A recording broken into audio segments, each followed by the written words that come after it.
নমস্কাৰ বন্ধু বান্ধৱীসকল, হিটামিক্স ভিডিঅ' চেনেলটোলৈ আপোনালোক সকলোকে স্বাগতম জনাইছোঁ। আজি মই বৰা চাউলৰ কেনেকৈ কেক বনাব পাৰি গোটেই সহজতে ঘৰতে পেনত সেই ভিডিঅ' এটা লৈ আহিছোঁ। তো আপোনালোকে চাই থাকক। এয়া হৈছে বৰা চাউলৰ পিঠাগুড়ি আৰু অকণমান দিছোঁ ইয়াতে ভাতৰ চাউলৰ পিঠাগুড়ি। এইখিনি মিক্স কৰি ল'লোঁ আৰু এতিয়া ইয়াতে নিমখ অকণমান দিছোঁ সোৱাদ অনুযায়ী, আৰু এয়া হৈছে চৌদা অকণমান, দিলেও দিব পাৰে নিদিলেও নাই। তাৰপিছত ইয়াতে আপোনালোকে চেনি ব্যৱহাৰ কৰিব পাৰে, মই কৰিছোঁ, নকৰিলেও নাই। কিছুমানে চেনি নাখায় যিহেতুকে, তেতিয়া মিঠা নহয়, নিমখ অকণমান বেছিকৈ দিলে হৈ যায়। এইখিনি ধুনীয়াকৈ এতিয়া লগতে আপোনালোকে ইয়াতে ৰিফাইন বা মিঠাতেলো অকণমান দি ল'ব পাৰে। মই অকণমান মিঠাতেল দিছোঁ যিহেতুকে আমি ৰিফাইনটো কমকৈ খাওঁ সেইকাৰণে, আৰু নিদিলেও একো কথা নাই, সেইটো এনেকৈ হৈ যায়। বনাইছোঁ মই বহুতবাৰ। এইখিনি গোটেইখিনি মিক্স কৰি মই ইয়াতে মিক্সাৰত দি দিলোঁ, পানী অকণমান দিছিলোঁ ইয়াতে। এতিয়া ধুনীয়াকৈ মিক্স হৈ গ'ল, যিহেতু কেকৰ ষ্টাইলত বনাম সেইকাৰণে।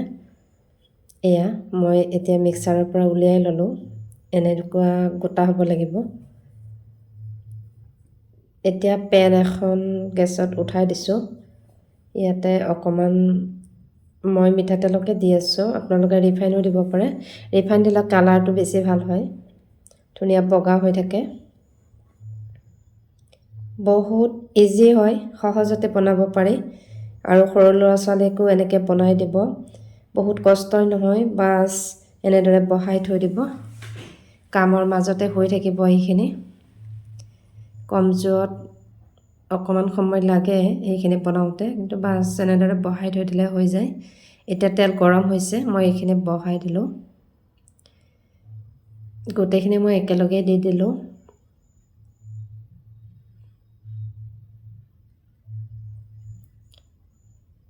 এইখিনি গোটেইখিনি বহোৱাৰ পিছত ইয়াতে ৰিফাইন হ'লে এনেকৈ তেলটো ওপৰত নাহিল হয়, দেখা নগ'ল হয়। এতিয়া মই ঢাকনি মাৰি কম জুইত কিছু সময় বহাই থৈ দিম। আপোনালোকে মাজে মাজে চেক কৰিব, তেতিয়া দেখা পাব হৈছেনে নাই। ওপৰতো এনেকৈ লাৰি চাব, যেতিয়া টাইট হৈছে গম পাব যে এইটো হৈছে, সেইকাৰণে এনেকুৱা হৈছে। এয়া দেখিছেনে, ইমান ধুনীয়া হয়। যেতিয়া মিক্স কৰিব তেতিয়া তেল নিদিলেও হৈ যায়। এতিয়া মই ইয়াক ওলোটাই দিম। এয়া দেখিছেনে, ওলোটাই দিয়াৰ পিছত দেখিব কেনেকুৱা কালাৰ হৈছে ইয়াৰ। ৰিফাইন দিলে বেছি ধুনীয়া কালাৰ হয়, ৰিফাইন দিও মই বনাই পাইছোঁ। বৰা চাউলৰ এনেকুৱা কেক হয়তো আপোনালোকে বনাই পোৱা নাই, আৰু পেনত ধুনীয়াকৈ ফুলি যায়। ইয়াত দেখিছেনে কিমান ধুনীয়াকৈ ফুলি গৈছে। অকণমান ডাঙৰ হোৱাৰ কাৰণে ছাইডটো ধৰা নাই, ইয়াতে পেনখন সৰু হৈছে। এয়া দেখিছেনে। এতিয়া মই এইটো ছাইডো আকৌ ঢাকনি মাৰি থৈ দিছিলোঁ কিছু সময়, তলৰ ছাইডটো হ'বৰ কাৰণে। এতিয়া এইটো মই নুমাই দিম।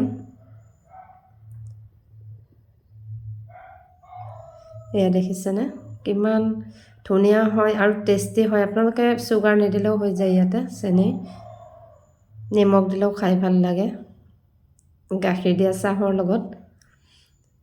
ৰাতিপুৱা এনেদৰে বহুৱাই থৈ দিলে, আনহাতে মই আৰু এখন বহুৱাই দিছোঁ। এয়া চাওকচোন, এইখনো সেই মই একেই পদ্ধতিৰে বহাইছোঁ, একো দিয়া নাই, মিশ্ৰণখিনি একেই আছিলে, মাত্ৰ অকণমান সৰু হৈছে এইখন। এয়া দেখিছেনে কেনেকৈ ফুলি গৈছে এইখনো। একো নহয়, এইখন ধুনীয়াকৈ যিমান মানে ইয়াক লাৰিলেও ই ভাঙি নাযায়, কাৰণ এইটো ৰুটি বনৰ দৰে ফুলি গৈছে। এয়া দেখিছেনে, মই দেখুৱাবৰ কাৰণে এইটো দেখুৱাইছোঁ আপোনালোকক কেনেকৈ।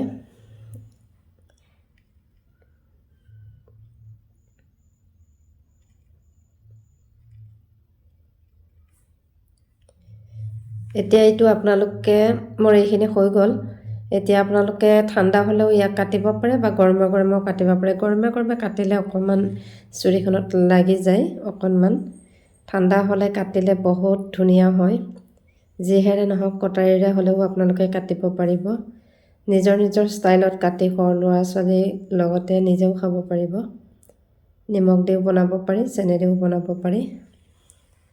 এয়া দেখিছেনে, মই আপোনালোকক এক পিচ কাটি দেখুৱাইছোঁ।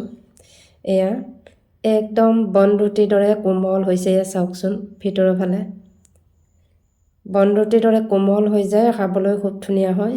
তো ভিডিঅ'টো চাই কেনেকুৱা পালে জনাব। ভাল লাগিলে লাইক আৰু শ্বেয়াৰো কৰি দিব। যিসকল নতুন হয় প্লিজ ছাবস্ক্ৰাইব কৰি মোৰ চেনেলটো আগুৱাই যোৱাত সহায় কৰিব।